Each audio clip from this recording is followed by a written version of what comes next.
Bill 36 passed into law very quietly last November, and only now are people beginning to wake up to the dangers of this law. It seems to me that Premier David Eby wants to be your family doctor. I don't know how else to put it. He wants to insert himself and the NDP government in between you and your doctor, and basically to dictate the medical choices and healthcare options you have. We see two problems with this bill. First of all, it reorganizes all of the governing bodies for the medical professionals in the province. So all the colleges of physicians, nurses, psychologists, dentists, pharmacists, you name it.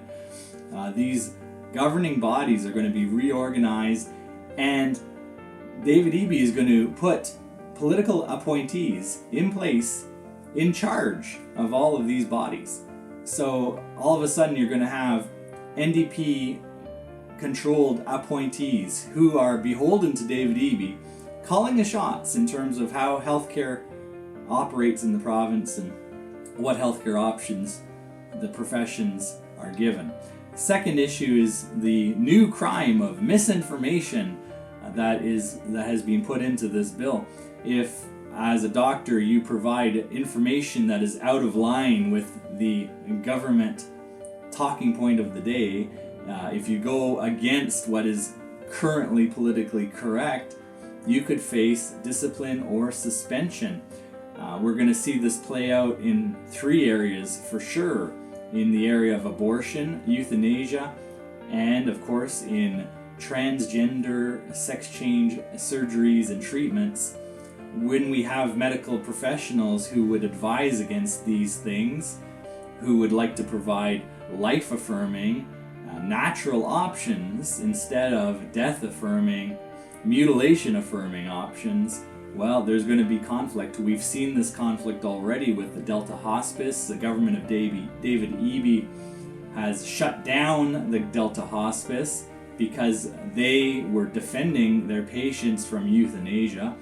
The government was pushing this agenda of death, and with Bill 36 they're going to have more power, more clout to push the agenda further. So obviously it's too late to stop Bill 36 at this point in time. It has already passed into law in British Columbia, but what we can do is send an unambiguous message to David Eby. We can recall him. It's a wonderful option in British Columbia.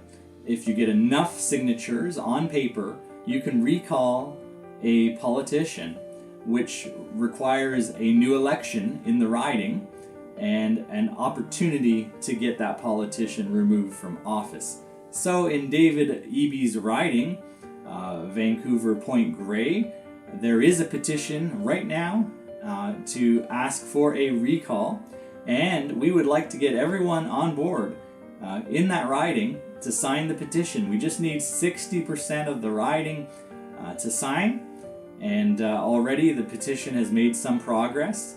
So if you are in that riding or you know someone who is, please go to recalldavideby.ca and you will find out where you can sign the petition or where your friends and neighbors can sign it, and we can send a message that we don't want the NDP government taking over the healthcare choices, the medical decisions of the people of British Columbia.